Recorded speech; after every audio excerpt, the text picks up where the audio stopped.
Hello. Arup sir.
Yeah, hello everyone. So students are waiting on the YouTube. So probably we can start presenting the syllabus to them, right? And the questions, the queries are put on a form. I'll share the form. Please check out the form and you can take up the questions and answer one by one.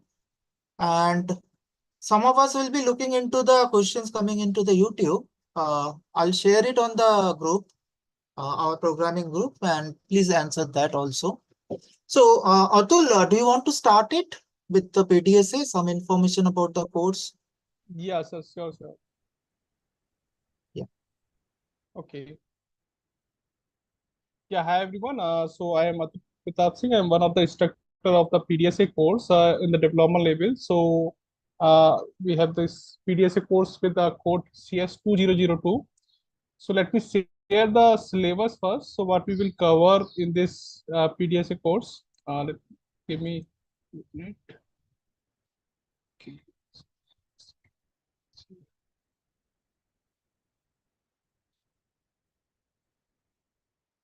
Yeah, I hope my screen is visible. Okay, can anyone confirm? Yes, it is visible. Okay, yeah, thanks. Okay, so as you know that in foundation level you have completed this Python course. So in the diploma level, actually this PDSA course is the just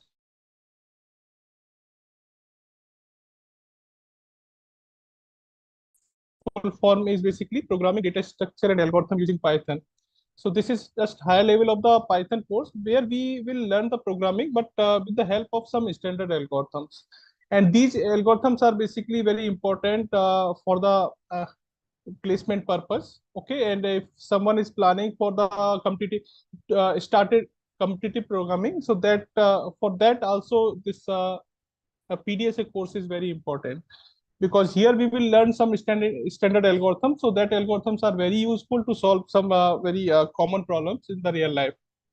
Okay, so I'm just discussing the syllabus of this course quickly, week wise. So in week one, so I've shared this GitHub page that we have created for the course, basically for the notes. So here we have mentioned this notes on the first page. So you can see in the first week, actually, we will just discuss the recap of the Python course. Okay, so some basic requirement of the Python course, which is actually useful for the PDSA course. Apart from that, we will also discuss the efficiency, because in this course, the efficiency is also matters. So why the efficiency is important and how we can achieve the efficiency, and how we can improve the efficiency of the code. Okay, so efficiency in the terms of speed and space. So that how we can increase or improve the efficiency of the code by the help of some algorithm. Okay, so that we will actually learn in this course. So that will be very helpful for the placement purpose or competitive programming, or any if you are planning to move any software development company. So on that company also they require the efficient programmer. So because of that, this efficiency related concept we will learn in this course. So we will discuss some example in the week one related to the efficiency, why this efficiency is required. In second week, basically, we will just start with the introduction of this algorithm course with the complexity. Okay, so complexity, basically time complexity and space complexity. And after that, we will start at the algorithm. We will start from the sorting and searching algorithms. Okay, so some standard algorithm we have, and we will also discuss the complexity. We will compare the algorithms, which algorithm is best, and in which case actually which algorithm is best. So that things we will discuss in this second week.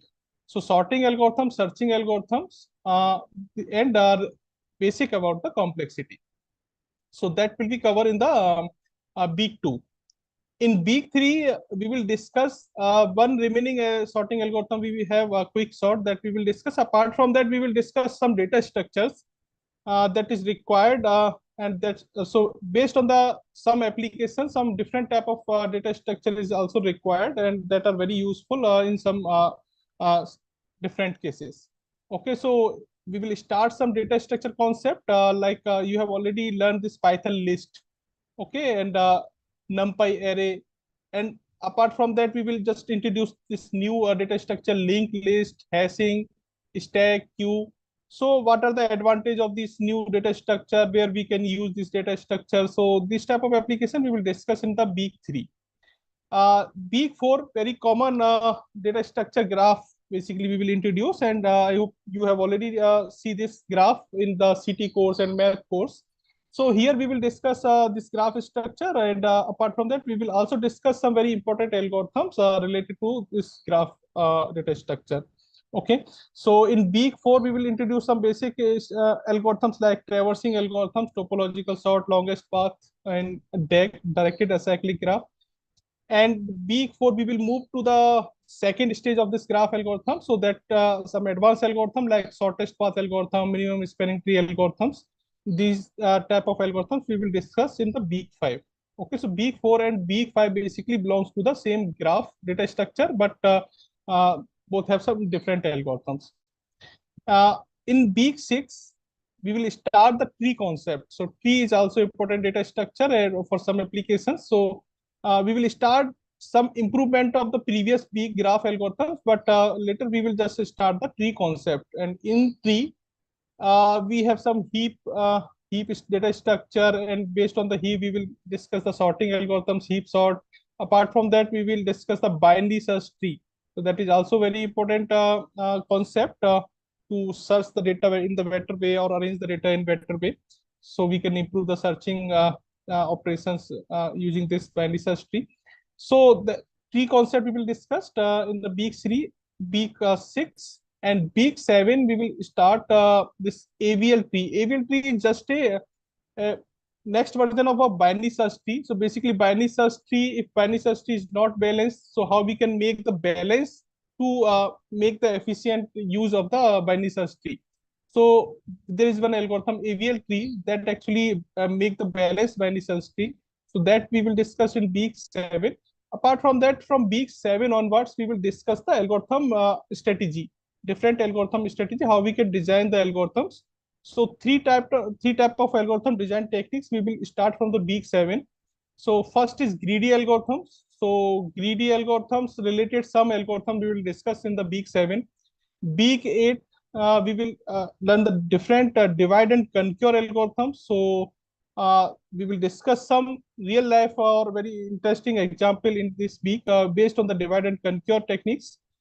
Week 9 is very common dynamic programming approach. So this is very useful techniques to improve the coding and improve the efficiency of the code in some specific problem. So we will discuss some example, very nice example we will discuss in the week 9 also based on the dynamic programming. And this week 10 here it is written that string matching algorithms, but now this week 10 is actually shifted to the week 12. So string matching algorithm. So how we can search some data into our text file or data file, another file. So how this search operation actually works when you just suppose if you are using any document, Microsoft Word document, and sometimes you replace some word with another word. So how that operation actually works, how the data is searched into the another file, how we can search the content in the another file. So how we can improve this searching. So some related algorithm we will discuss in the week 12, basically string matching algorithms. And week 11 is basically some last advanced topic. So flow network and linear programming and complexity classes. So these are some advanced algorithm concepts, so that we will finish our PDSA course on this topic, and these topics will again discuss in the another course on the degree level, that advanced data advanced algorithm course. Okay, so advanced algorithm course we have on the degree level, so where we will start from these topic, flow network and the complexity classes in the detail. So but here this is the last topic in the PDSA course, and we will finish our PDSA course from this topic. And this is about the syllabus, and after that, regarding the course content, so we will discuss every week. Actually, we will provide some assignments, theory assignments, as you have already seen in the Python course. So theory assignment and programming assignment, both are the part of this course, and we will just every week we will provide you some programming assignments also, so you can identify that where we can use the algorithms and what are the real life examples of these algorithms, you will understand by the assignments. Okay, and that assignments are actually if you will practice on these course programming assignments, definitely you can move also the competitive, and you can just start the programming with the help of these our course assignments. Okay, so every week you will get these programming assignment and theory assignments. Apart from that, regarding the live session, so we will generally we conduct two live session, instructor session. One is open session, another is live coding session. Okay, and regarding the assessment, so you have two quiz. Okay, quiz 1 and quiz 2, and last end term exam. And in this course, we have also one OPP exam, online proctored programming exam. But that programming exam is actually contain 20% weightage of the score, but not mandatory to pass, separate pass. Okay, so that contain only 20% weightage in the total score.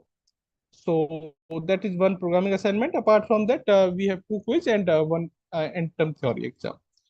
Okay, so this is all about the PDSA course. If you have any query, you can just post your query in the YouTube comment, or okay. So we will check the query and we will give the answer. Okay, thanks everyone regarding the PDSA. Yeah, sir. Any quick question, anybody? Atul, there is a question. Okay. Which is not directly related to PDSA, but somebody is asking, I want to complete the programming diploma in 3 terms. So your suggestion, how I should take the courses? Programming diploma in 3 terms. Yeah. Okay, so yeah, you can easily do in 3 terms programming diploma, because programming diploma we have these course PDSA, DBMS, MED1, MED2, System Command, Java. 6 course we have. So definitely you can take the combination. Like you can start with MS or PDSA, 2 course. Like okay, so both are actually conceptual course in the CS domain. So you can start with these 2 courses. After that, because in MED1, when you will start the MED1 course, both actually concepts, PDSA, some concepts are required, and DBMS definitely that DBMS is concept is required in the MED1. So in the second term, you can easily take this this MED1 and one light course, or maybe Java you can take, or you can take System Command. Then in last term, third term, you can take MED2 and that Java or System Command from any. Okay, in between, you can also take the project course of MED1 and MED2. So 2 course you can do, and you can also continue with the project in one term. So I think that is durable. Yeah, thanks, Atul. Yeah. Okay, thanks. So Shubhendu, you want to present for DBMS, syllabus and other things? Okay, sir, let me share. So some questions are there in the query form. I have shared it on the group. Please check it if there is any relevant for your subject. Any question? So Nalini or Kubra, you want to present next Java?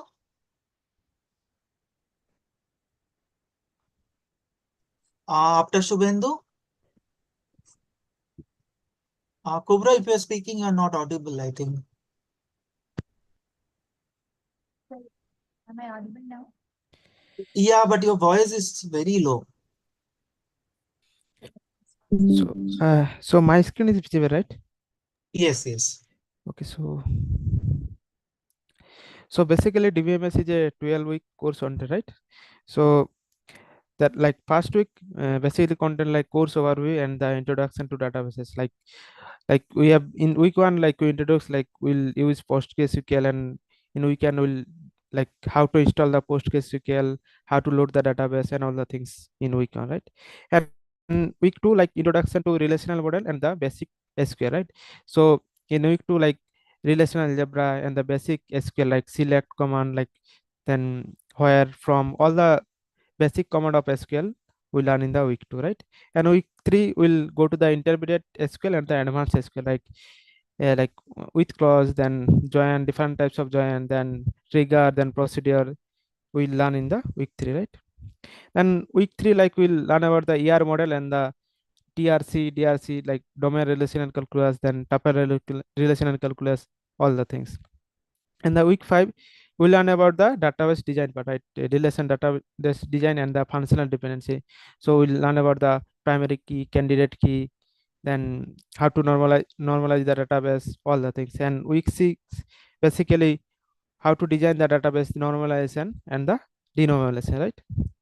And week 7, we basically learn about the how to connect the database using Python, right? So we first basically learn web fundamental, then application development, then later we learn about the Python database connectivity, right?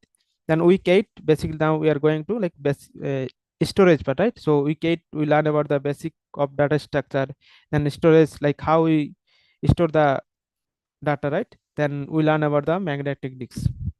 Then week 9, we learn about the basic various type of indexing, like primary indexing, secondary indexing, dense indexing, multi-level indexing, and we learn about the hashing also, like static hashing, dynamic hashing, basically like how to like efficient search, right? Then week 10, we learn about the like transaction, like different types of transaction, serial transaction, non-serial transaction, then conflict reliability, views reliability, recoverability, all the things. Then week 11, we learn about the backup, then recover, how to recover if any transaction is failure, then how to recover. Then we learn about the log-based recovery, then checkpoints, and we learn about the red part also, like how we actually store the data, right?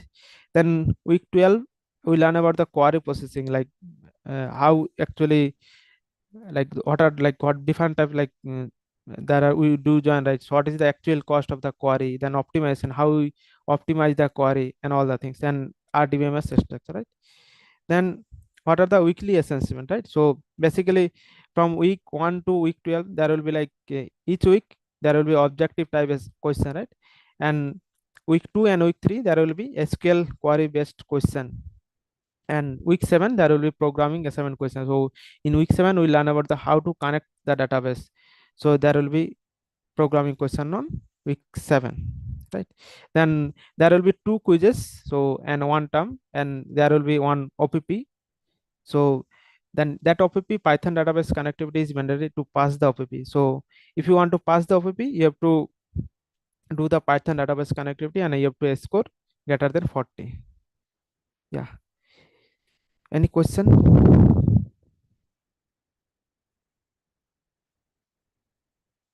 Sorry. Any question from DBMS? Anybody want to ask anything? Okay, so right now, Shubhendu, there is no question. So Okay. anybody from Java, Nalini, I'm not sure. Shubhendu, yeah, sorry, Kubra, you want to present? Hey, am I audible now? Yeah, so do you have the slides and all? Yes, sir. Okay, please. Yeah, you're audible now. Okay. Let me share my screen.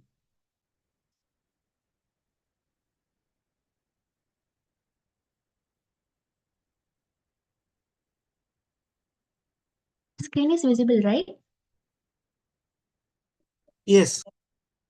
Okay. So our course name is Programming Concepts Using Java. So course content start week 1 will deal with the introduction to programming. So basically, what exactly is programming and different theory concepts related to memory management and some of the OOPS concepts. And then we'll give an introduction to classes, objects, all these theory concepts.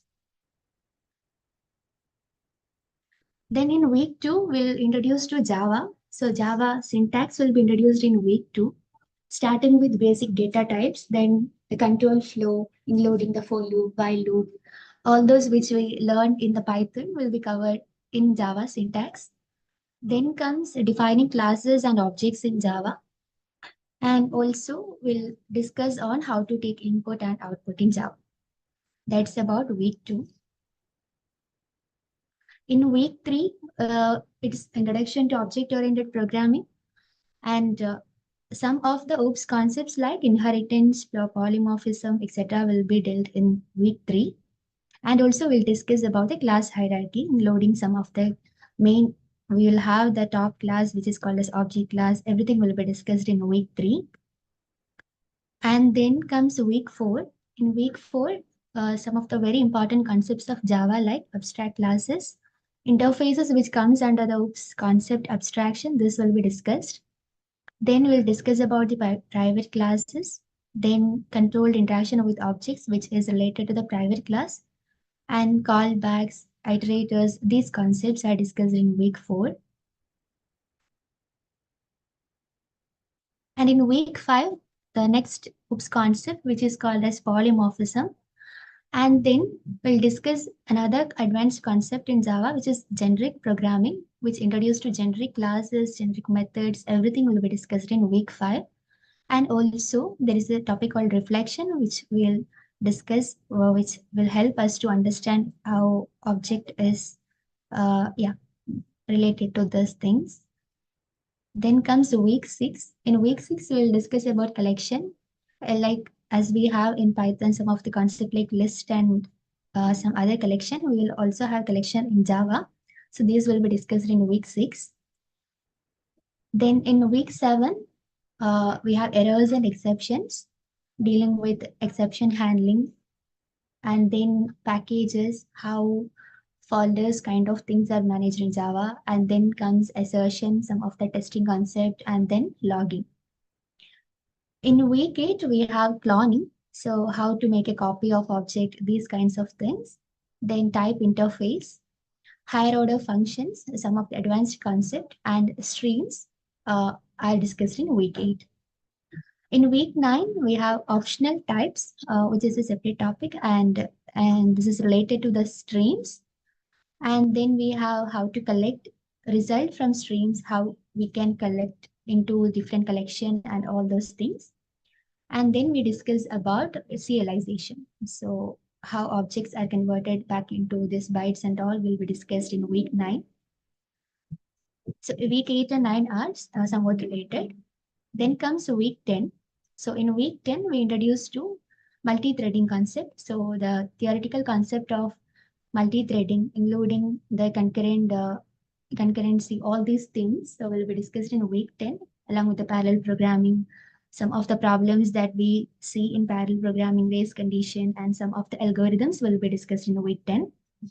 And week 11, we'll see how exactly this multi-threading concept is implemented in Java. So the Java syntax will be discussed in week 11 for multi-threading concept. And in week 12, we have graphical user interface, how to build using some of the packages that is already available in Java API, like Swing AWT package will be discussed in week 12. That's about the syllabus of Java. Apart from this, so for each week, we'll have activity question, which will come under each of the lectures. And then we'll have practice assignment questions, and then graded assignment questions for each of the week. And for Java, we'll have 5 different exams. So quiz 1, quiz 2, OPP 1, which is online proctored programming assignment like in Python, and OPP 2. And then we have end term exam. This is how Java is structured. That's it, sir. Okay, thank you. So anybody, any question on Java? So for the timing, no. So Kubra, you can stop Yes. sharing. So next, maybe we'll go for MAD 1 and MAD 2. Shivani, Adarsh. So who want to present? Yes, sir, I'll do it. Okay, thanks, Adarsh. Adarsh, there are some questions regarding project. Can you address it at the same time? Yeah. In the form, sir, yeah, I've seen, sir, seen the questions. I'll go through it. Yeah.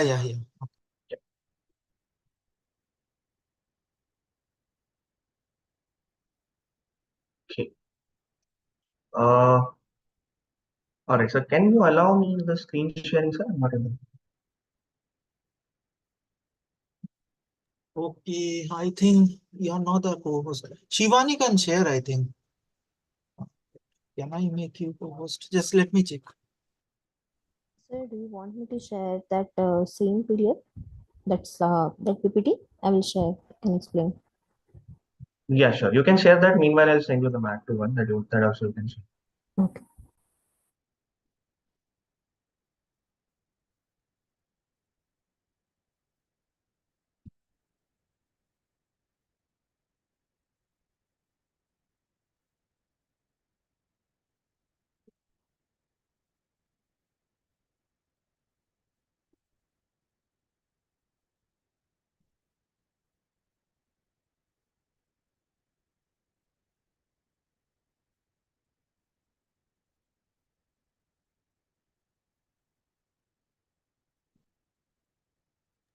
Is it visible? Yeah, it's visible. Can you just take me to the next slide? Yeah.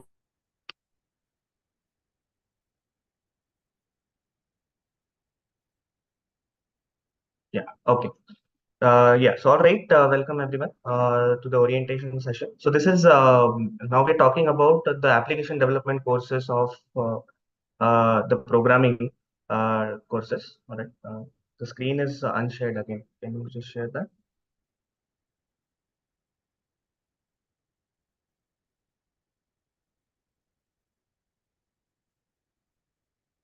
I think I'm having some net issues. Just give me a minute.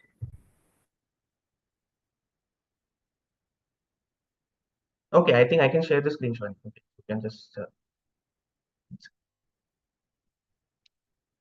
All right, so I hope my screen is visible. This is where I'm showing you the course outline, right? Yeah, visible. Okay.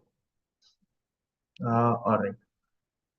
Okay, so the application development courses are actually divided into two courses. So basically, in the programming week, we are going to study application development into two parts. That is the application development 1 and application development 2. All right. Now, what is there in these two courses, right? So, application development 1 basically deals with the backend part, right? So, the backend development as such is what is dealt with in application development 1. So, wherein what are we going to study? We'll start it from the basics of application development. We'll introduce things or technologies that are, very primitive to what an application development is, right? So, we'll start with what applications are in general. All right, what are the different platforms in which the applications work on? And one of those platform, that is web, is what we are going to study in this particular course, right? So both application development 1 and 2 are based on web application development. All right. So as I said, we will be studying about the characteristics and types of application.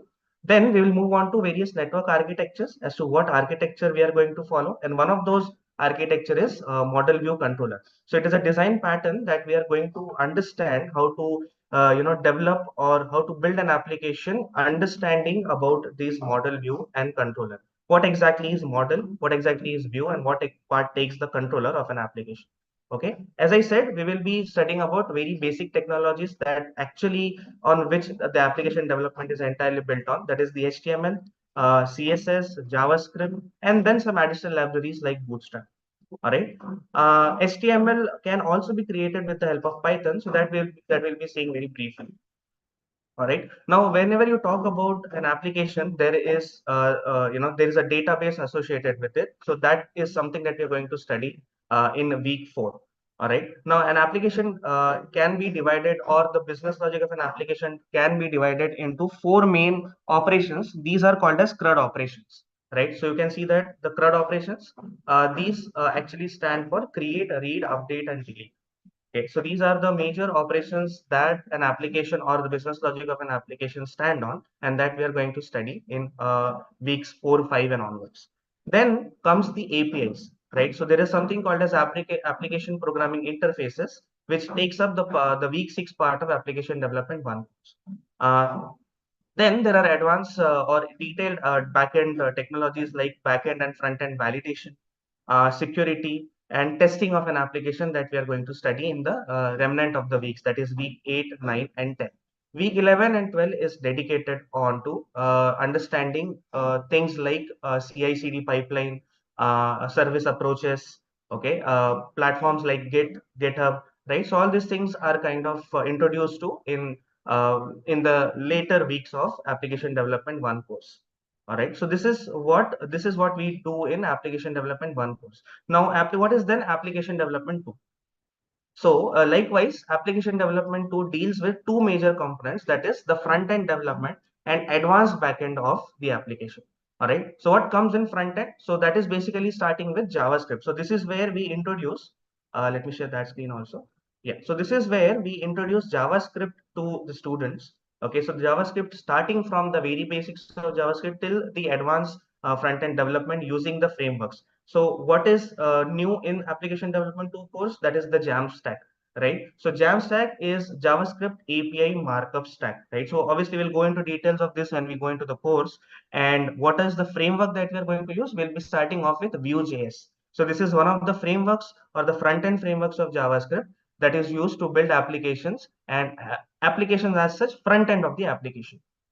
Okay, and as we progress ahead, we will start with API. So whatever we have studied in the week 6 of MAD1 course, that will be taken forward, and then development will be done with the help of Vue.js and API.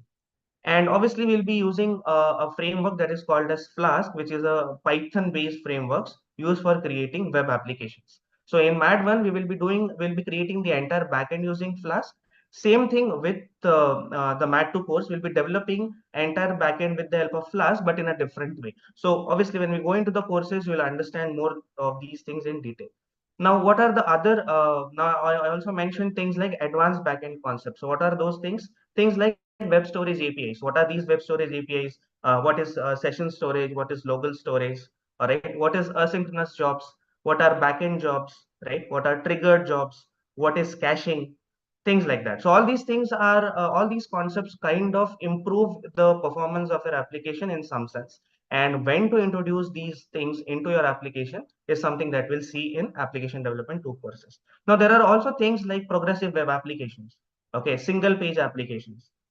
What are these? So all these things are something that makes the performance of your application better, that makes the user interface and user experience better, right? So all these things will be covering up in application development 2 course. This is a part of advanced backend systems. Performance measurement, right? So what is performance measurement? Obviously, when you want to create an application, as and when it gets bulkier, you want to make sure that the user experience of the application does not go down. You want to keep the performance or the the user experience of the application as high as possible, as good as possible. So we make sure that the application is performing very good in all set of conditions, very good with all sort of traffics.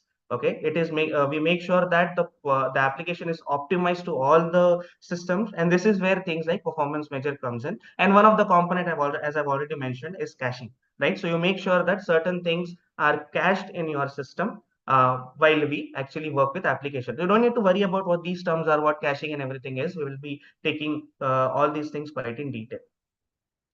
All right. Now, these were kind of the courses outline. Apart from this, what are the assessment strategies of the courses, right? So there will be objective type questions and programming assignments. All right. So both application development 1 and 2 courses will have programming assignments. Application development 1 course, as referred to MAD1 course, has lab assignments. There will be around 7 lab assignments or 6 lab assignments that will be following through. Okay, doing it as and when the course progresses, and based on that you will be evaluated, which is a part of evaluation. It kind of makes a part of your final score calculation of the course. In the application development 2 course, there are embedded assignments within the portal itself that you have to do week by week, which will be discussed quite in detail. All right. Apart from that, there are examinations like quiz 1, quiz 2, end term, and other testing. Right. So you have you have practice assignments, you have graded assignments, which kind of make sure that the student is going through the course entirely. Okay, now what is kind of expectation from the student? So being okay, so there will be two kind of student, right? So one is from the CS background and other is not from the CS background, right? So based on what is your background, you have to dedicate time accordingly. What we kind of what we have come to up is around 2.5 to 3 hours of lectures per week that is going to given by us, and 10 to 15 hours efforts a week a student has to put in to actually get a grasp of all the concepts of the courses. Okay, both MAD1 and MAD2 independently, obviously, right? There has to be active participation in select sessions, discourse forums to actually, get acquainted with what is going on with the course, what are the best practices, what things needs to be followed to actually get a grasp of course, what is the sequence in which you need to study things, all right? So those are the things that are already there. As far as the support system and requirements are concerned, yes, software and hardware requirements. You just have to have a working laptop. All right. So these are the the bare minimum requirements that you have in case you're using Windows or Mac or Linux system. Just take a screenshot of this, and that should be okay. All right. Since the application, as I mentioned, the application development will be done on web as a platform. You don't have to worry about very high featured system to have, right? You don't need to have a very sophisticated system having very high level of RAM, very good processors and things like that. But a bare minimum things is required. So I think that is sufficient. All right. Now these are whatever we mentioned is the theory course, both Mat 1 and Mat 2. Based on the theory courses, there are projects, right? And obviously these have to be taken separately as a course. You have to register for the project, and once you register, then as and when the project proceeds, we will release the question statement for that, which will incline which will closely link with the theory course, with the contents of theory course, and then you have to grasp the contents of theory course and apply it as a part of project. All right. The project is divided into various sections like core components, recommended components, and optional components, which we'll kind of see in detail when we have project orientation. All right. Uh, to complete the diploma, you also have to complete the two projects of Mat 1 and Mat 2. Okay. So this is basically it from application development end. I'm ready to take some questions. I'll just stop sharing my screen in a minute. I'll just stop sharing. Yeah. Okay, so meanwhile, if you want to ask a question, you can just raise your hand. Meanwhile, I'll just take the questions from the form. Others, there is a question. It asks a lot of time in the YouTube streaming. Are we going to learn Vue.js 2? Yes, we will be learning Vue.js 2. In Mat 2, right? Right, yes. So Vue.js 2, so the entire content is built up on Vue.js 2. However, you are free to learn Vue 3 also, but the content will go with Vue.js 2.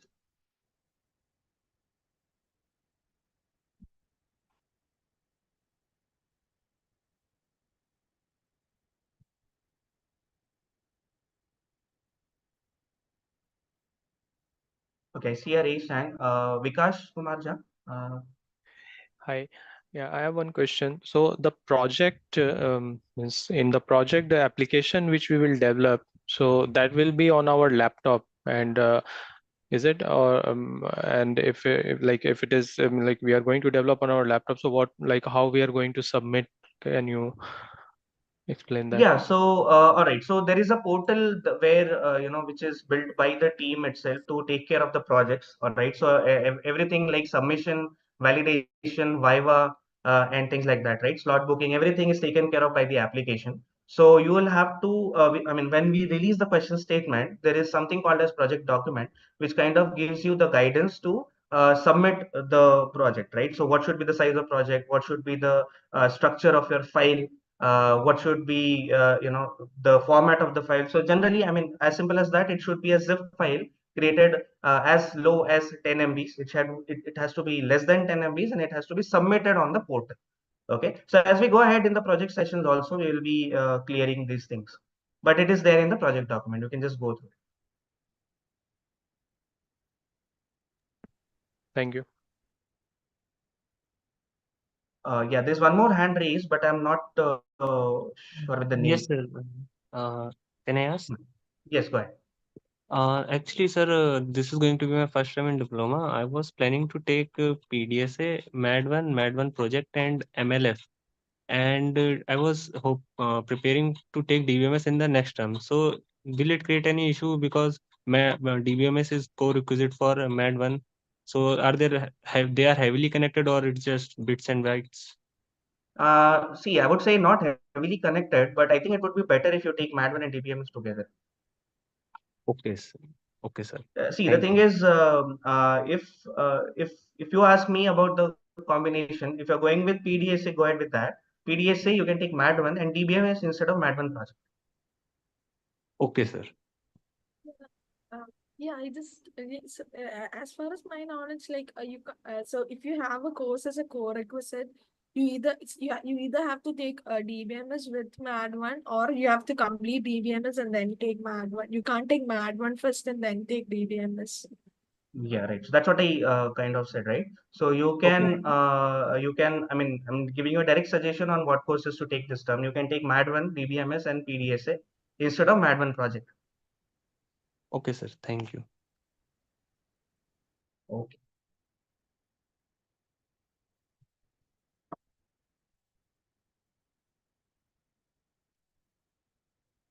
All right. So there was one question in the form regarding the theory and regarding the interconnection between the theory and project course. So obviously, the project is highly dependent on the theory course. Whatever we are going to study in the theory course, the question statement will be built up on that. However, it may or may not take the entire part of the theory course. For example, our entire course is divided into 12 weeks of content. So it is not sure that or it is not mandatory that all the 12 weeks will be utilized within the project as the core requirement. You can choose to add or not add the recommended and optional features. But as I said, the question statement will, when it is shared, will have three sections: the core requirements, recommended requirements, and optional requirements, wherein the core requirements are something that will pass you the course. Not doing that will obviously reduce your marks. Recommended requirements will, add up.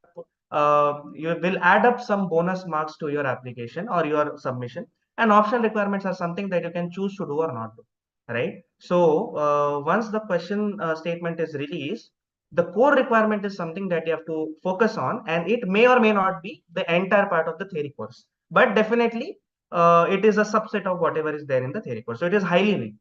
Okay, project is subset of the content of project is subset of the theory course. Okay, so that was one question in the form. Let me see if I missed any. So there's one question in YouTube, which is kind of common question also. Is MAD1 project prerequisite for MAD2, or can we do both the projects at the end of the theory courses?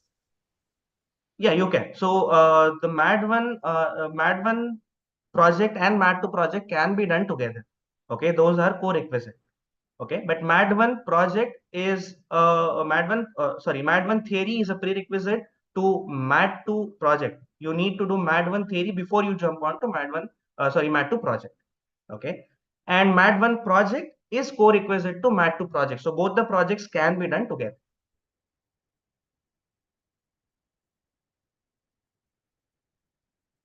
Okay, so that is it about that. Okay. Others, we can quickly go for system command once. Then again, we can come back to the queries, right? Yeah, sure, sir. So as far as as far as the form is concerned, I'm done. I You can go ahead see with me. that. Yeah. So if anything new coming, then yeah. Sure. Okay. So anybody from system command? Shubhen, do you want to just go through the Yeah, syllabus? I'm here, Arup. Oh, yeah. Thanks, Sushil. Yeah. Yeah. Can you enable the screen sharing? Yeah, I need to ask.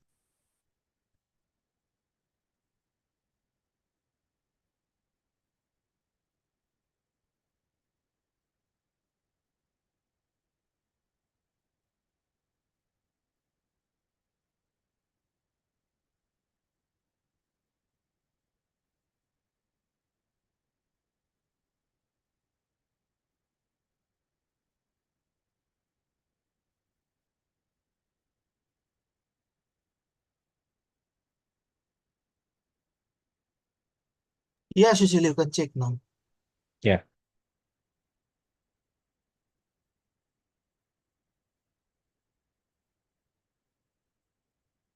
No, it just still shows both disabled, got disabled screen sharing.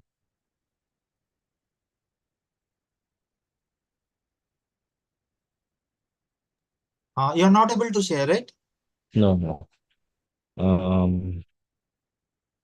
Hello. Shubhendu, are you able to share your screen? I'll just share the PPT with you.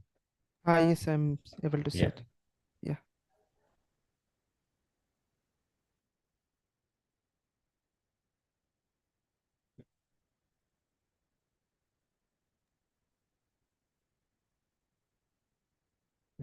Yeah, I have shared it with you. Just let me know when you start. Okay, I'm sharing.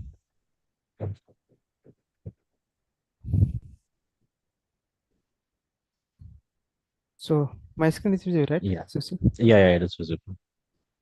So good evening, everyone. My name is Sushil and Shubhendu here. We both are instructors for the system commands for the upcoming term, right? You can go to the next slide. So to give an overview of what week wise we are,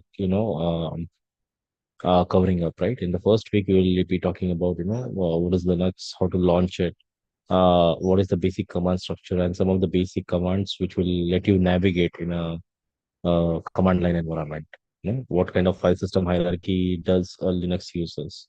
What are inodes and links uh, in Linux, and what are its importance? And we'll have a whole host of question to solve and a little bit of practice to go in the first week. In the second week, we will take a look at the command line editors. So because of course you will be scripting in this particular course, the command line editors are introduced in the second week itself. So here you will learn how to create a file, write to a file, right? Using just a command line interface. And we'll also go over the networking concept and what is SSH. So this itself will allow you to log in into the course VM and do the practice there just by using these tools. So first 2 weeks of concepts will enable you to start working towards your course actively. In the third week itself, we are going to take a look at different type of processes and how to handle them in Linux. How you can combine multiple commands and multiple files.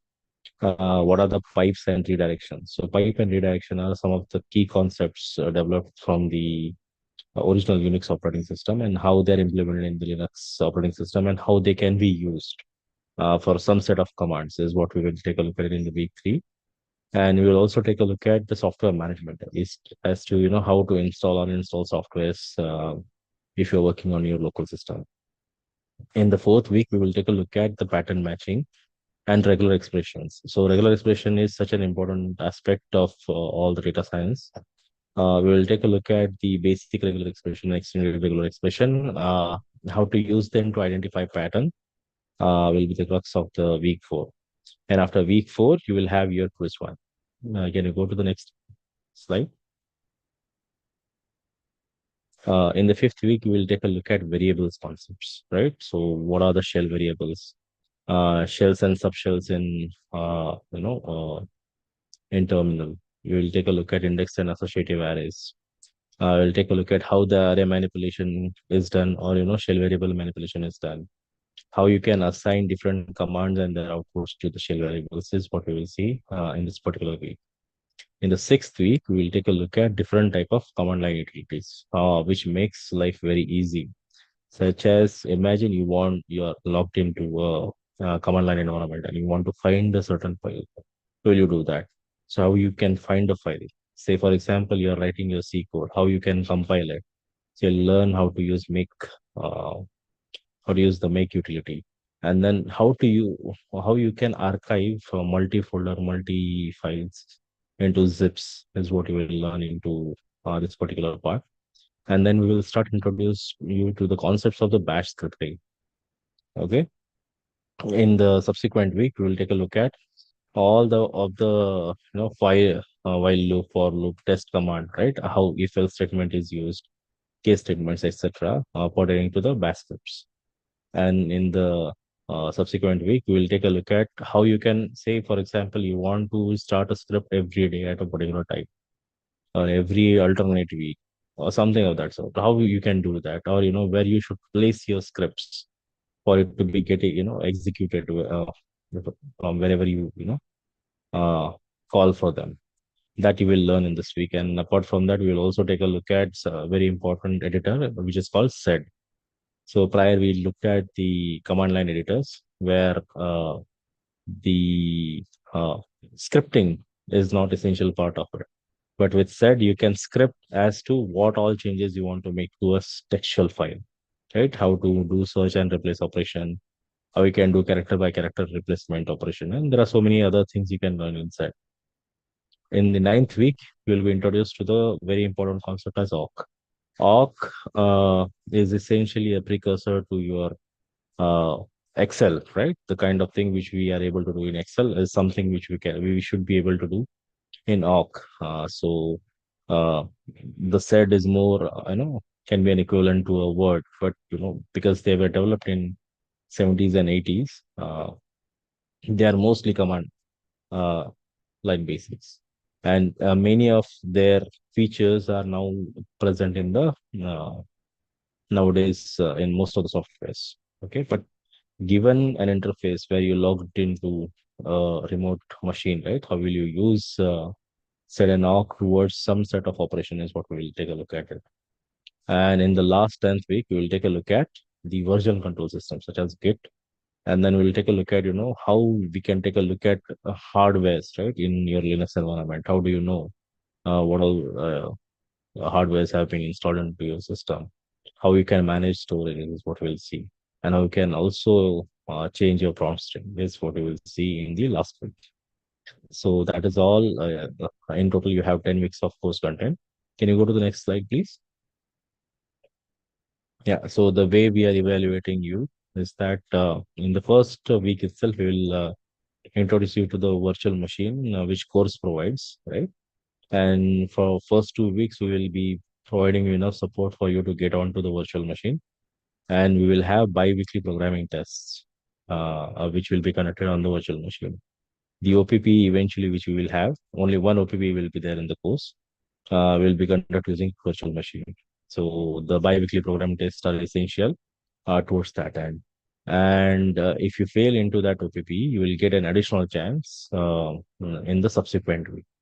So you have only one OPP, and you will get an additional chance to pass that OPP. Apart from that, you will have one quiz, that is quiz 1 at the end of week 4, and then end term. And it will test your knowledge and will have MCQs, MSQs, and any type questions. Okay. Can you go to the next slide? As to the support, we will have weekly live sessions. Two. One will be solve with instructor session, and another will be open session. The solve with instructor session, we will say, solve together a set of questions, and the open session will be where you should be able to ask any kind of questions you have in that week or any previous weeks during those sessions. Apart from that, we will have at least 3 TA sessions each week conducted in the evening from 7 to 8, most probably. And they will support your learning goals in each of the week. So I highly recommend that you guys take use of it. You can also raise any of the issues you have found during this session so that the team will directly get to know. Apart from this, you will also have a Discourse forum and post email IDs where you can post your queries, and you can have your discussion on Discourse forum as well among your peers. As to how to use, what will you need on your laptop, right? To start practicing this particular course is that you will need a terminal app with WSL installed in Windows 10 and 11. Okay. If you want to have an experience of command line experience on your local machine. In case you have Windows 7 or earlier versions of Windows, you can choose to install a virtual machine, which is discussed extensively in the week 1 itself, or you can use a program called Putty to put it into your system. Through this, you can easily access the course virtual machine, right? The course virtual machine will provide you the whole Linux environment to work with.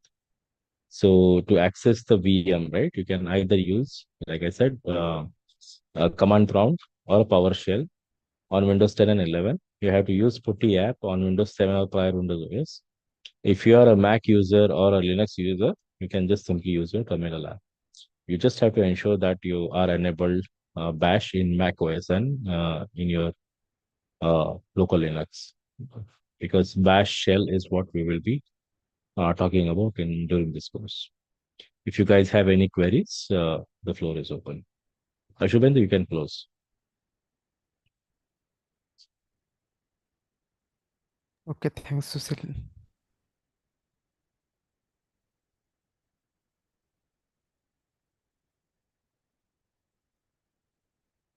Okay, any question on CT? One hand raised. Yes, sir. Yeah. Because I Yeah. have one incomplete project in BS diploma. So I want to take this slow. So I was wondering if System Commands is a good course. So which project is left for you? BDM. Yeah. So Sushil, you want to answer? Can you please come again? Well, I couldn't I have clearly hear it. one incomplete project. Mm-hmm. So I want to focus most of my energy on that since I will also be working on a job. Because, but I don't want to, backlog in my programming diploma. So I was wondering if I could do one course, which is system commands. Have you had any experience prior with Linux? Yes, yeah, I do work with.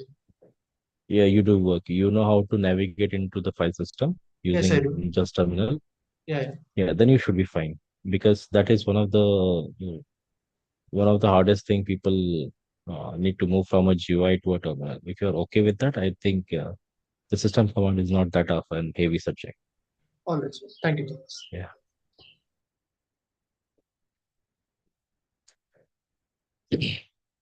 Yeah, anyone else? Excuse me, sir. Yeah, go ahead. Sir, I took system commands course in the Jan 24 term.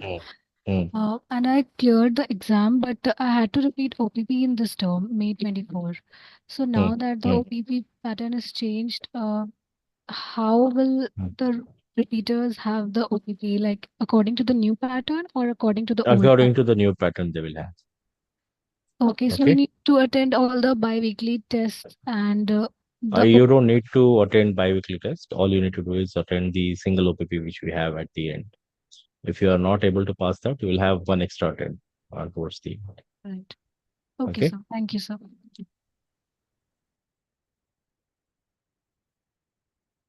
Anyone Hello, else? sir. Yeah, hi. Sir, I've completed a foundation level by this term, sir. In the May term, I will be entering into the diploma level. Sir, I can manage taking only 2 courses at a time. So, which course would you suggest? I think Arup, can you just take this question, please? Because I think overall, So you might have a better idea. So you have taken any course before, or it is the first time you want to do it? This is the first for the diploma level, sir. See, PDSA and DBMS is prerequisite in many courses.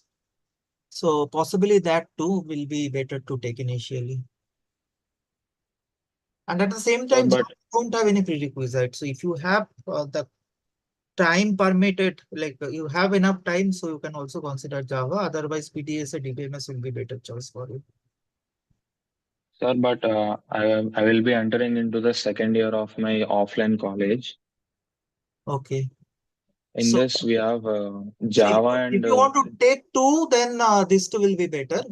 If you want to take 3, then you can also consider Java or system command.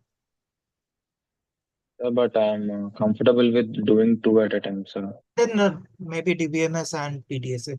Right, Atul? Yeah, which course you are learning in the current at second year, which you are going? Offline? So in the college second year, we have Java and DSA in C language. Yeah, definitely. Then you can go with Java and other DSA, PDSA. So that but will be helpful for you. DSA will be taught in Python, right, sir?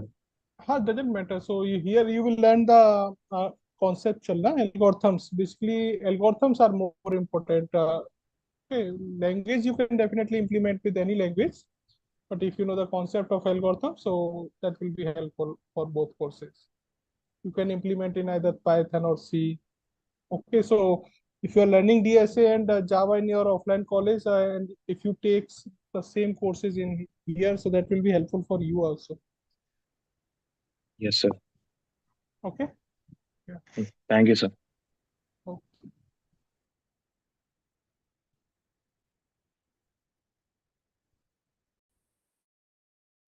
Sir, good evening, sir. This is Prasad, sir.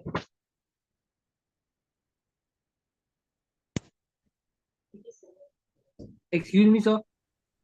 Yeah, you are audible. Please, please. Sir, so I wanted to complete diploma in minimum time possible. So should I go ahead with the suggested pathway which is provided in the document, grading document, which is of the 4 terms? Yes, I think so. Yeah. So regarding programming part, if you want a suggestion, we can have a customized suggestion for you. So you want to know anything about the programming Sir, courses? just I want to complete in the minimum time possible. So regarding programming, can you suggest them? So now you want to then take it in combination, right? So whatever mentioned may be Yes. good for you. Yeah. Yes, and sir, what would be the workload? The workload is is it very difficult to complete it in 4 terms? Yeah, definitely it will be a bit difficult. Okay. So what is your plan according, like which plan you want to go for? Like, Sir, the 4 terms which is given in the grading document. okay. Yeah, maybe you can consider for that. Yeah, but sir, it is doable, right? With having a Yeah, good it's score, it doable. is doable. It's doable because many people done, but it's difficult in the sense you have to put a lot of time. So 4 terms for diploma in programming or both diploma? Both diplomas. Both. That would be challenging. Yeah, it is challenging. Because some courses are actually heavy, conceptual heavy, and some courses have OPP exam also. So where you have to give more time for the practice or exams preparation. So just take this factor, okay? Because in 4 terms, complete 2 diploma is difficult. Okay, and you Think of it maybe from this point of view. yeah. If you have some background knowledge into either of the subjects, right, it becomes heavy. But if you are new to both the lines, right, it will be very heavy for you to grasp all the concepts in just that stipulated period of time. So again, it depends, I think, person to person. Right? Right. Yeah, correct. So just check your how much time you can give for the courses. If you have another So job I in am the doing this full time, so I think I have to work at least 10 hours a day. if you are doing full time, I think then it is manageable, but still you have to give more time. So Yeah, so okay. there it is written that 70 hours per week is a minimum 70 hours per week. That is around 11 to 10 hours per day. So what you can do, you can just select the subject in this manner. So you can take one heavy subject and 2 light subject like this. Okay, don't take all 2 or 3 heavy subject like this in the one term. Okay, so one So how would I know if one is heavy or one is light? so you can just check the feedback from your seniors also. Some discourse comments are also there. You can just discuss with your seniors also. For So like programming, could you tell what would be the light subject and heavy? so like in programming, system command is light, and Java is light, PDSA is heavy, DBMS is also heavy, conceptual heavy. Okay, and yeah, MAD1 is moderate. You can take like MAD1 or DBMS in the combination, PDSA and system command in the combination, or Java you can take with any PDSA or DBMS like in this manner. So you can consider this Java and system command or like any project you can take with any heavy course. Okay, so in this manner you can select. Otherwise, like if you select PDSA, DBMS, MAD1, like in this combination, so that will become heavy. Okay. Okay, and also consider this OPP exam. So don't take the like 4 courses where the all courses have OPP exam also.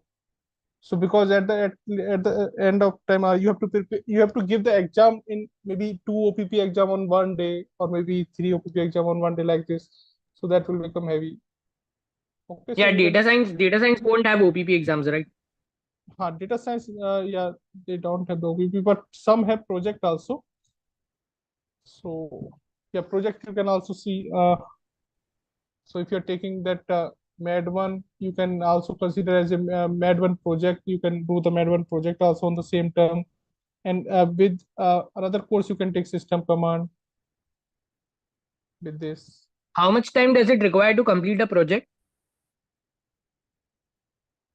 No, project, one you can do in the current others, any duration. Sir, around 2.5 to 3 months.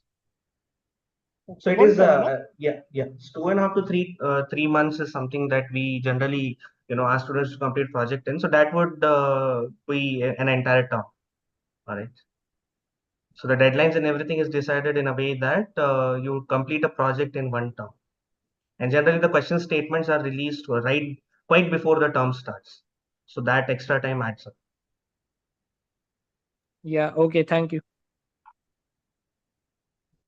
Sir, good evening, sir. This is Hari Prasad. Am I audible? Yeah, Hari, go ahead. Sir, for the system command, I think from the slides, I understand that Windows is sufficient. Is it Linux is required, sir? Sushil? Yeah, Windows is sufficient. If you have Windows 10 and 11, you can just simply use terminal app and then have a WSL onto it. So that should suffice. Okay, thank you. Okay. Yes, I just had a doubt related to that. So in Windows, I was using this called git bash for executing some commands, but in that tool there were some commands which were not available. So is there like a recommended tool in case if I'm not, using a Linux distribution for the course? No, like which software you're using for Git Bash? bash. No, Git Bash, not Git Bash. Git Bash is doesn't have the full version of Bash. So if you are on to Windows 10 or 11, right, you can just simply use the terminal app. And in there you can have your WSL installed. So that will allow you to install any of the Ubuntu version, 1 to 20, 2022 or something like that. The many versions you can just download it. The point here is that you should get a full access to Bash. So even if you don't have that, that is also fine, because the course VM will take care of that. So all you have to do, generate SSH keys and share it with us, and then you will get an access. So even just by simply using command prompt or your PowerShell, which is there in the Windows, right, you can access this VM, and in that VM you have full Bash environment available. So you won't have to worry about that. Yeah, thank you.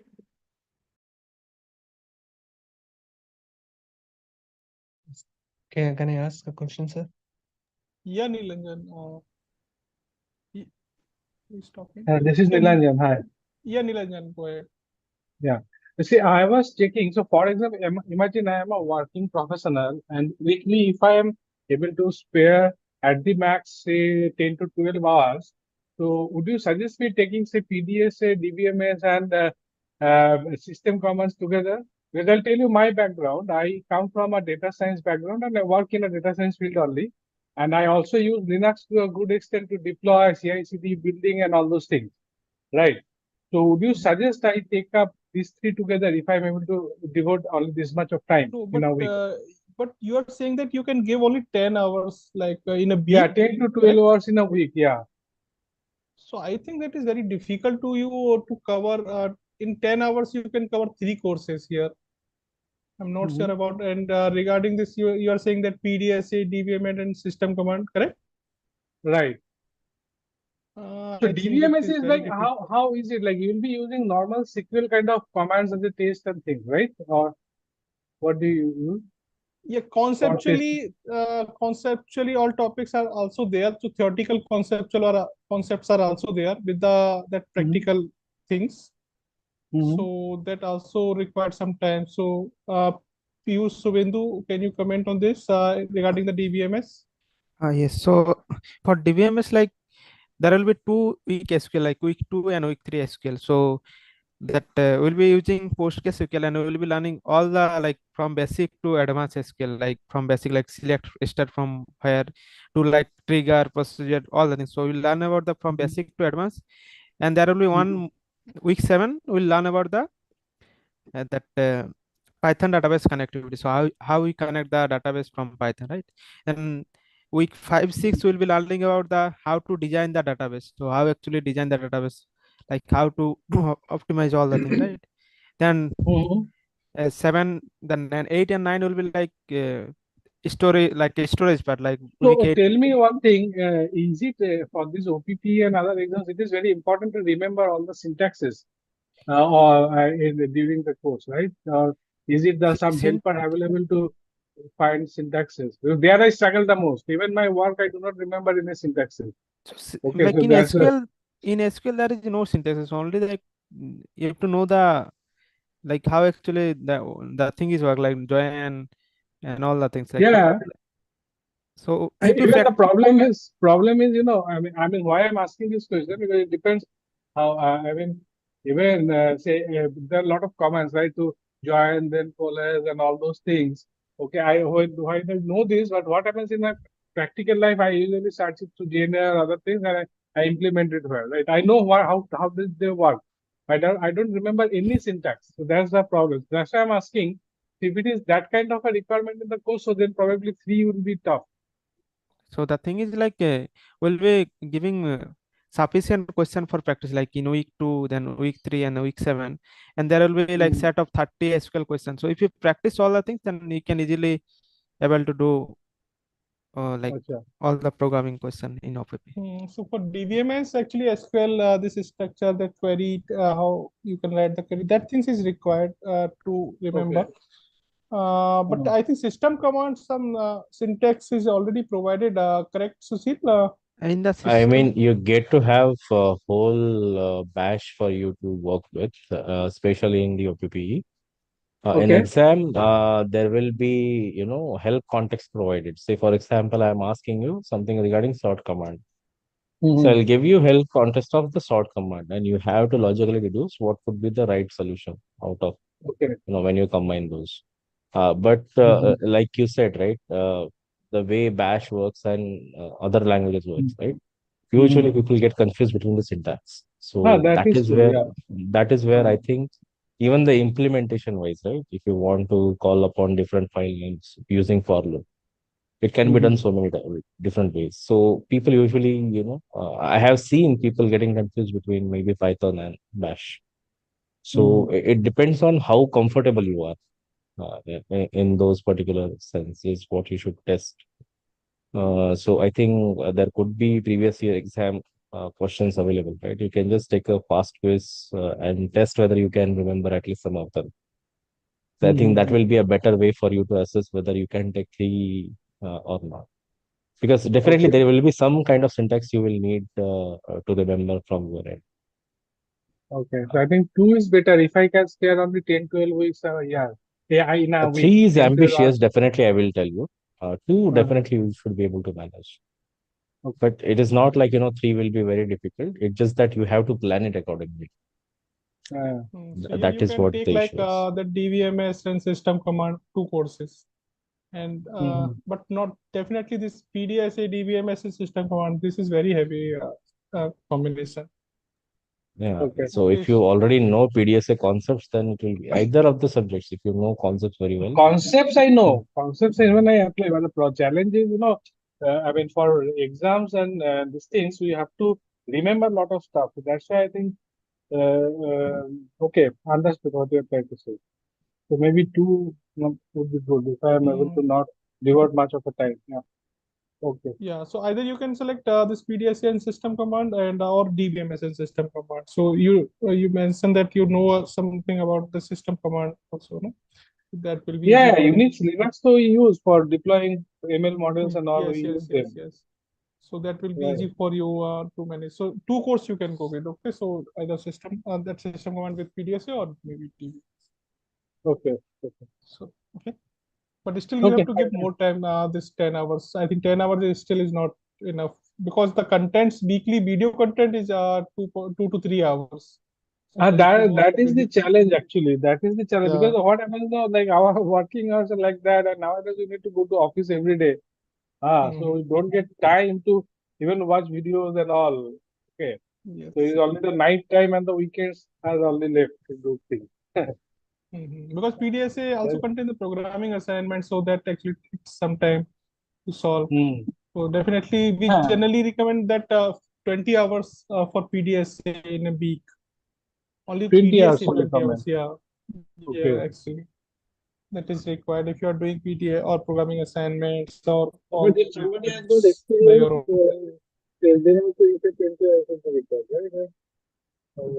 DBMS also 15 to 20 hours is required in general.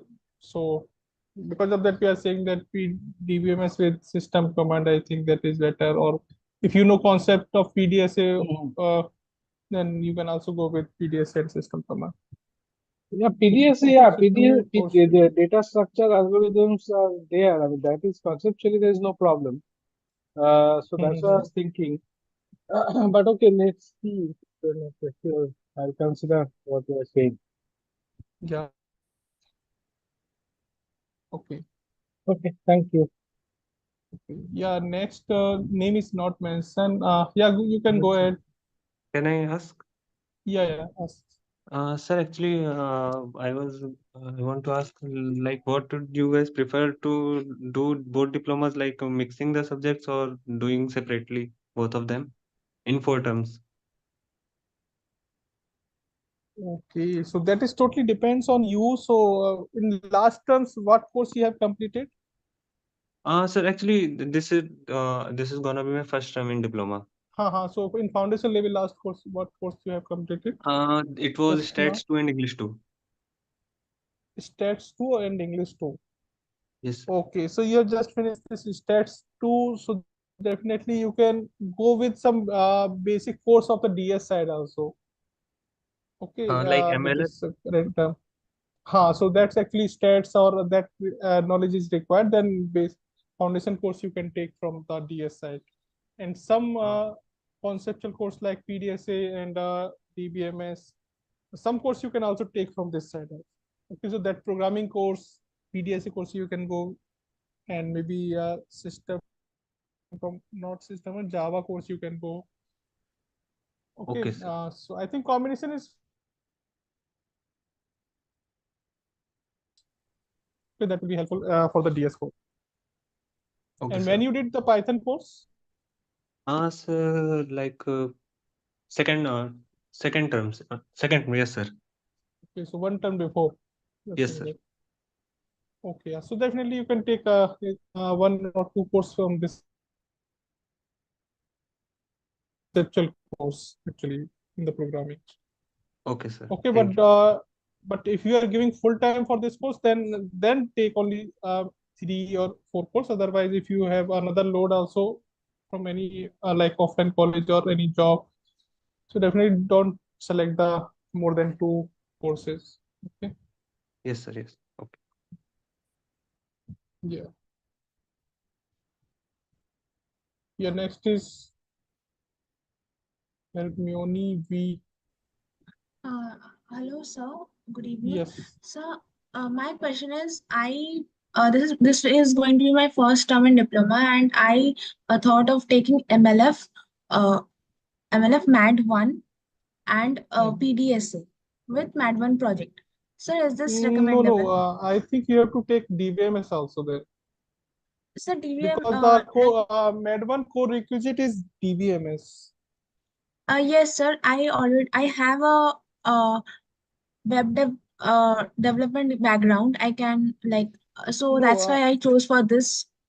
No, if you are selecting MAD 1, so before that or with this course, you have to complete DBMS also. So Okay, sir. in this combination, you have to take a DBMS also if you are selecting MAD 1. Okay, sir. So there is no way I can do MAD 1 before DBMS. No. And what you can do, you can just skip PDSA this time, and you can go with the MAD 1, DBMS, and another course which you are talking about from the DS side. Okay, sir. Okay, just Okay, sir. replace this PDSA with MAD DBMS. Okay, sir. Thank you, sir. Okay. Next is Sarmadeep. Hello, sir. Hello, am I audible? Yeah, so sir, I was asking like last term I had DBMS and MAD1 both at the same time. But my DBMS was in like shift 1 of N term and my MAD1 was at shift 2. So I wasn't able to give the shift 1 exam. So for that reason, I got a I grade in DBMS and I passed MAD1. So now can I take a MAD2 and DBMS in the next term? Yes, you can do. You can take because the MAD 2 prerequisite is MAD 1. That MAD 1 is already done. Okay. Yeah. So definitely you can do. You can take DBMS and MAD 2. Okay, so I was just confused about that because DBMS was co-rec of the MAD1 Means you have to take that course in the same term or one term before, maybe like this. Okay, you Okay, have to so complete before. yeah, But but that I doesn't couldn't matter. complete. You have done, passed or not. That is, I think, doesn't matter. Okay, okay, okay, Okay, got it. because the some related topic you are learning in the Med 1 course that is required actually from the DBMS course. So now you have already learned, but that Yeah, I is couldn't just appear for the like NTERM exam. that is different things. Yeah, then Okay. okay, and like my second doubt is regarding the project, Med 1 project. I'm thinking of doing it in the next term. Next term, why Like next next term is term? In the current the term, coming coming like term. May term. I wasn't planning to do the main term. So I will like One second. Others, can can you do this Med 2 before the Med 1 project? Is there any prerequisite in this? As a Mat 1 project, you can do with Mat 2 theory or with Mat 2 project together. yeah, I'm So, doing yeah. So Med currently, what are the 2. subjects you are planning to do? I'm like planning to do the Med 2, DBMS, and Med 1 project. Yeah, you can do that. Not an issue. Yeah, right. Okay, the question I was asking regarding the project was regarding the plagiarism checker. So how it's done, and like I have read the document, but I'm still not. I'm not getting like No, how can I just wh- be proof why you that I need am to? not Yeah, why you need plagiarized? to know this? How the plagiarism actually checked? Are you Not planning like to how do? it's checked. Not how it's checked. Like how the file structure and everything. Will that be taught before like doing the project? Like Yeah, how to so keep the file see, the thing structure? is, when we release I hope you have got the project document. The grading document is released, Yeah, right? I've got that document. I have read Yeah. that. I still So in haven't got the the topic. Correct. So in the project document, we have mentioned, I mean, the steps to avoid plagiarism, right? So basically, when we check for a project, we make sure that the things that are ought to be, same. That is the documentation part. For example, if you are referring to a framework, Flask, right? So Flask framework documentation might be same for many, but the way you implement it, the business logic and things like that for the application will still remain different, right? So our focus is on that. When you use HTML files, you might use Bootstrap and things like that, right? So when you use Bootstrap, you again you tend to copy a lot of things from the from its documentation, which is unavoidable, right? So we skip Yeah. that and we focus on things that is very specific to the question statement, right? So the entire business logic that we are going to write should be something that is unique and written by you. Other than that, we generally don't really focus on while checking the plagiarism. Now, what are the things that we check? Plagiarism, kind of the checker that we have internally checks for the submissions that are done, okay, plus the external resources that we come across. So whenever we release a question statement, we kind of do a research on all the available all the available resources for the same question statement that are available at various places. We keep it along with us so that that can be matched. So we come to know that okay, the project is either it is created by the student or is directly taken from somewhere. Okay, and the other thing I was having doubt is regarding the timeline. The timeline mentions it starts from June and ends like 31st July. Right. So in between, if I submit the project and made it within the first week and submit it, so by July I should be finished with my project, right? Or I have to wait Yeah, till the end. so what happens is the submission will start from 10th June and 31st July, sorry, 30th June is when we process all the submissions that we are getting in these window, right? Once the processing is done, then the things like VIVA and everything happens. So once the VIVA, you are done with your level 2 VIVA, if you clear the level 1 and other things, then you will get a pass-fail status for the project. Okay, that will be tentative because since I mean the entire project, I mean every student who has registered has not submitted yet, right? So you will, if you are submitting in the first window, you will get the pass-fail status whether you have passed the project course or not. But the entire grade about the project you will get after. I mean the grade pushing is done, but I mean the entire whether you are passing or not, you will get at the end of the. Okay, do you get the grade like how much I'm getting? Sorry. Like how much I'll be getting at the in the project score? Will that score be revealed, or I have to wait till the end? Yeah, you will get the score as well. Okay. Yeah. So see, what happens is we kind of push the scores for the as I said, the processing, everything happens batch wise, right? So if you submit in the first batch, and if you pass all the stages, level 1 plagiarism, level 2, things like that, then after some time, as a result, your pass fail status is updated, and after some time, maybe in a couple of days or in a week's time, you get the grade for that entire project. Okay. Yeah. Okay, and Oh, yeah, sure. I thought you were done. Sorry. sorry. Last question. Like, what can you expect in the level 2 Viva? All right, so we'll come to that later. We will discuss the entire project orientation also, right? So there is this project orientation where we explain you what are the levels of project, how do you go through it, and what is expected in level 1, what is expected in level 2, things like that. All right, but if I talk it superficially, level 2 is all about discussing about what have you done with the code, right? So level 1 kind of basically checks whether all the core requirements are done or not, and when level 2 kind of checks whether these requirements are done by you, how much of these you know, apart from the project, how much of the content, the course content you have acquired, how much understanding you have for the course, and things like that. All right, so kind of it is deep diving into your project, deep diving into your whatever you have learned throughout the term. Okay, I get that. Yes, sir. That's all. Okay, so yeah, anyway, we'll be having project sessions also once the term starts, and we can have more discussion on that. And all the way, whenever we have project sessions, you can ask your doubts, in real time also while doing the project. Sure, sir. Sure, sir. Yes, sir. This is small query. So in the VIVA, they do test theoretical concepts, right? So I was planning on taking MAT 2 along with MAT 1 project. So would some knowledge about MAT 2 content be required for the VIVA? For which VIVA? MAT 1 VIVA? For the MAT 1 project. No. MAT 1 project, as I said, MAT 1 project is very closely connected to MAT 1 theory course, right? So level 2 VIVA will include everything that you have done in that particular project and the theory course of that project. For example, if you're doing the VIVA for MAT 1 project, it would include everything that you have done in the project, the business logic, things like that. You might have to go through the entire code, explain them the working, things like that. And as far as the subjective questions are concerned, that would come from MAT 1 theory, not MAT 2 theory. Yeah, just one task. Yeah, thank you. Okay. Okay, next is Amey Kulkarni. Yes, good evening, sir. I have a doubt regarding the Java course. Like, is it contains Java in data structures and algorithms, like programming part, or is it completely different? Like, it has no relation with PDSA course? I think it is different. Java team, Nalini or any Cobra, I think.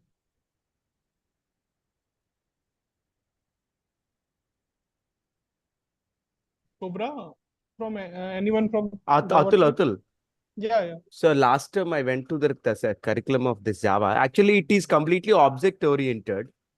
It's not related to that anything about PDSA. Okay. Hello. Yes, Am I audible? Yes. So it's not linked to the data structures. It's completely about that Java core Java along with some kind of multiple threads and synchronization schemes. Okay. Yes, sir. Fine. So like, there's no kind of prerequisite for it. No. It's not prerequisite. Yes, sir. If I may add, it's quite different from the way Python, and we have done Python earlier. It's very different. The manner in which we approach Java is quite different. So Yes. Actually, the Python, basically you can do structured programming directly writing a function, but Java requires pure object oriented. yes, That's and basically one by one, the object-oriented concepts are explained, and yes. Part of the programming which is required for that is explained. But like we do in Python, we do whole programs together with the instructor. That doesn't happen here. So it's a little different. But if you give it sufficient time right from the beginning, it's an interesting course. Yes.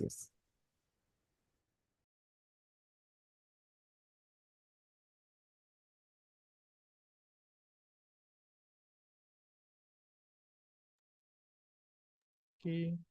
May I go ahead with my question? Yes, you can go. Okay, I have a question. I was actually have done my Mad 1, Mad 2 theory, both of them, and I have to do both the projects in the coming semester. And actually, I started off with the Mad 1 project last term in the January term, but I couldn't complete it. So now whatever I have done there is actually of no use, as I understand, because now we won't be able. We will have a new problem statement, as I understand. I cannot continue with the same thing. Because I've Yes, right. partially So done it. for Mad 1, there will be new question statement. So you have to work on that. For Mad 2, you can choose. No, I was actually working on Mad 1 and I'm planning to hopefully do both of them because this is the last thing which I need to complete both my diplomas. And I was having a little additional work, so I couldn't do it in this term. I'm a working woman. All right. So, I mean, in that case, I would suggest you wait for the question statement to release, and then you By can work when on. can I expect that? Actually, I was very much wanted to utilize this time for that, but I haven't got it yet. Yeah, so you'll get the mail. The question statement is yet to release. You'll get the mail of that. Both It will be the absolutely format. different from what we have done. It's not going to be library. No, it's not going to. Okay. Second thing I wanted to ask, you have told that the first submission window for MAD 1 is 10th June. Right. Will it be the same for MAD 2 also? Right. Yes. Both goes for MAD 1 and MAD. They go parallel. What would be the last submission window for MAD 1 and MAD 2? It would be 1st August to 10th August. 1st August. That means up till 10th August, we have time for the last submission window. So currently what we have mentioned is the 31st July, which is 31st July is the standard deadline that we have mentioned. But there is something called as an extension period. So that extension period is 10-day, 10-day, first 10 days of August. So finally that would be 10th August. Beyond that, there would be no possibility. Yes. So the statement which is available right now on the portal for MAD 2 project, because I haven't registered as yet for MAD 2 project. So I don't know the statement from, I don't have access to that statement, right? Okay. I have access to MAD 1 statement, which is going to change. Right. And I don't have access for MAD 2 statement. Is there any way we can just get the statement for MAD 2? Or do I put it on Discourse so that somebody can share it?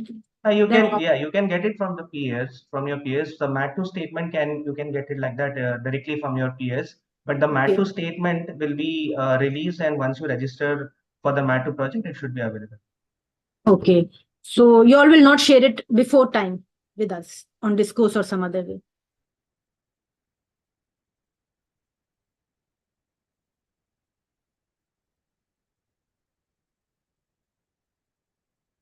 Okay, fine, thanks.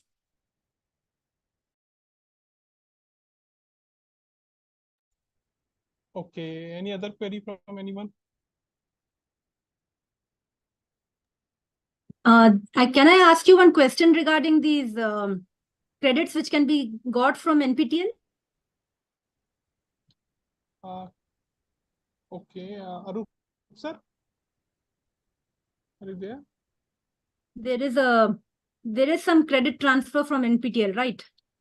That's actually pertaining to the degree level, so I'm not sure. Yeah, that's why I was asking whether it is the right place for me to ask, or do I? Because the question is, there are some courses which are given in the list which also have, along with the NPTEL normal program, they're also included in self-paced mode also. So can we utilize that self-paced learning pathway also? That was the question I wanted to ask. Actually, I wrote a letter to support, but I haven't received any reply. I think that is applicable only for BSc degree or BS degree. Yeah, sure. Because this is the last term. This is hopefully the last term for diploma for me. So I was thinking that probably I could also register for these this NPTEL credits courses also. Yeah, I also haven't gotten a lot, like I don't have any solid knowledge from the support, but it is very likely that you would have to get the certificate because unless you you have to register for the exam. Self-paced just means that you can access the contents in the NPTEL course. No. Self-paced method, actually, they have additional fees. When you register, then itself you're supposed to pay fees depending on the number of credits. As far as I observed, if it is 12-week course, then it costs 3,000. And the exam fee is also a little higher. It's 1,500. And they have remote online proctored exam. So probably it's not in the center. So And if you clear that exam, you're going to get a certificate. So is that certificate also valid? The question which I have. Hello. The self-paced I was course. not aware. Yeah, I was not aware. Yeah, I think you can contact. Yeah. No, I have gone through the details. I even listened to the live session which was held for NPTEL credits, but I did not get information regarding this self-paced. Like there are few courses which are self-paced and which are included in the list in table 2. Table 2 is the list of subjects which can be used for credit transfer to BSc. Table 3 has subjects which can be used to credit to BS level. So BSc, I'm just talking about BSc level. To you, sir? We have another session for degree level. So I think you can ask This question should be put up there. Yes, degree level orientation. Okay. So Thank you, will sir. get- Thank you. Okay, yeah, Karisma, go ahead. Yes. Your mic is off. Karisma, you can go ahead.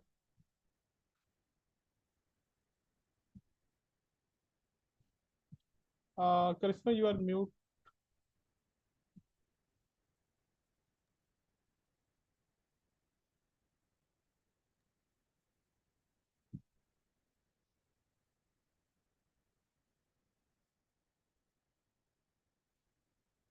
You are not audible.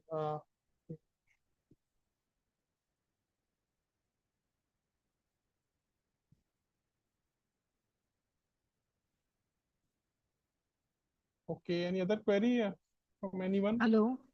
Yeah, Karisma, now you are audible. Hello. No, now you are not audible, Karisma.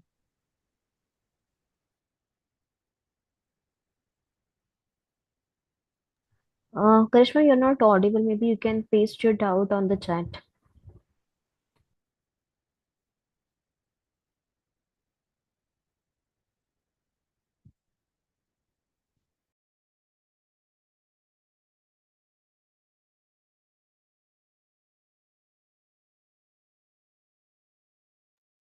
Can I ask a question?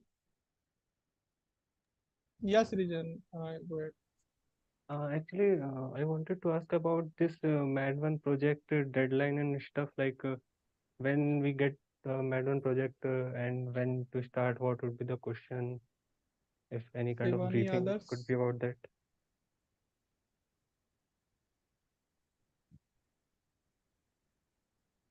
Yes, That information will be shared with the grading document that was shared with you. You will find the timelines along with that. So basically, like there are some students who have already completed the theory courses for Mat 1 and Mat 2, right? So for them, basically, we have different windows for the project. As there will be a lot of submissions, so operationally it becomes very difficult to handle all these submissions. That's why we have different windows, and you can find that in the project document. Okay, so in these different windows, you should be able to submit your submission, and after that, we will process it.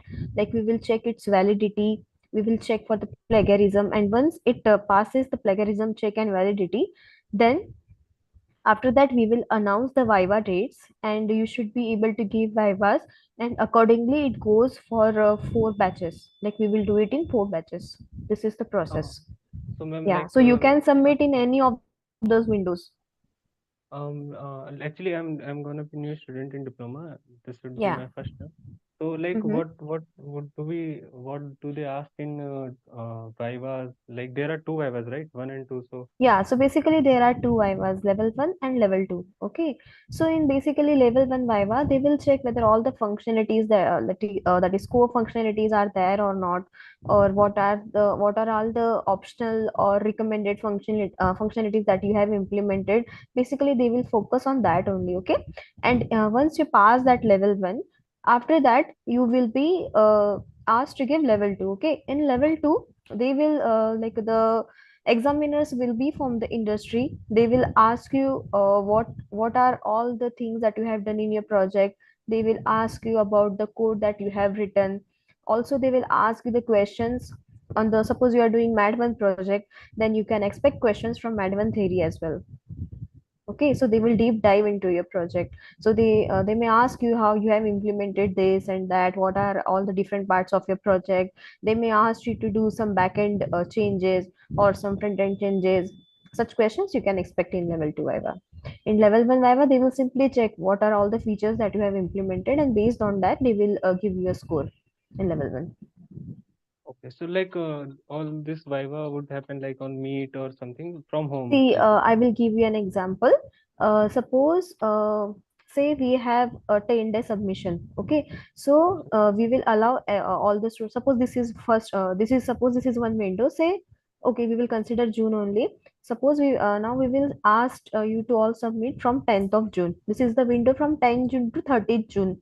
Okay, so all the students will submit their project on the portal from 10th of June till 30th of June. Okay, after receiving all the submissions, we will process it for validity check and plagiarism check. Okay, and usually it takes 2-3 days. Okay, after that we will open Viva dates, and when we open Viva dates, we will open another date for you to book those slots. You will see all the slots which are available for the Viva dates.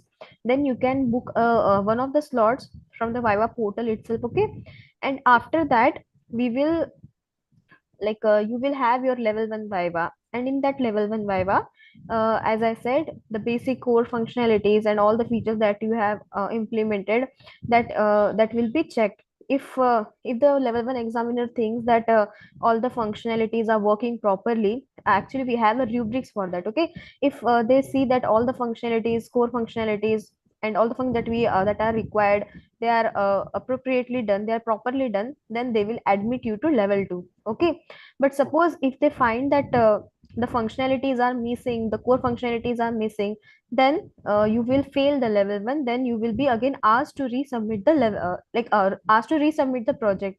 You will again get you will get a chance to resubmit within, say, 3-4 days. Okay, so you can give a reattempt to level 1 after paying the fees. After that, suppose you pass the level 1, then you will be you will give level 2. And in that level 2, as I already said, they will check all the things that you have implemented in your project. And also they will ask you some questions obviously you have suppose for database you have a flash sql alchemy. Then they will ask you questions on that, theoretical questions related to that. They may ask you to do some minor changes in your code. So they will basically check how you have implemented all of the things that in the what are all the concepts that you have used, how you have implemented, whether you have implemented it or not. What are they may ask you to do some sort of changes. They will check whether are you able to do it or not. They will also suggest you what kind of features you can implement in your project in the future. This is the whole process. Okay, so this is, suppose this is done for batch 1. After that, again we will open the submission, another submission window. Again the same process will go on. Okay, we have 3 windows, as I said, and we have last extension window from 1st to 10th of August. This is the whole process.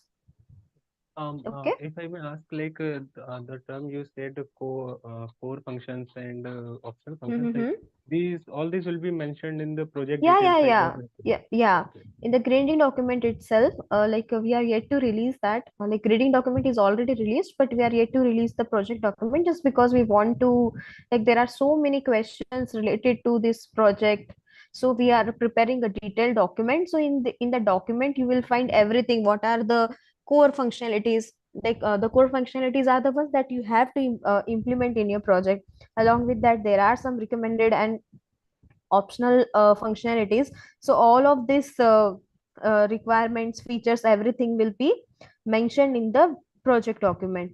And along with that, once the term starts, we will also provide you mentorship. So you may once you register for that, we will assign you a mentor. That mentor will help you in making your project. He or she will guide you throughout the term for your project. Okay, that also you can do. There are many students who are from non-CS background, so they find it really difficult. They have a question how to start the project. So first thing, we will have project sessions. Okay, You can take help from there, you can build your concepts, and after that you can take help of mentor as well, so that he or she will keep a watch on your project, and will help you to complete it before within the deadline itself. Okay. Okay. And ma'am, one last question. This project, project making will happen on RDS. We'll have to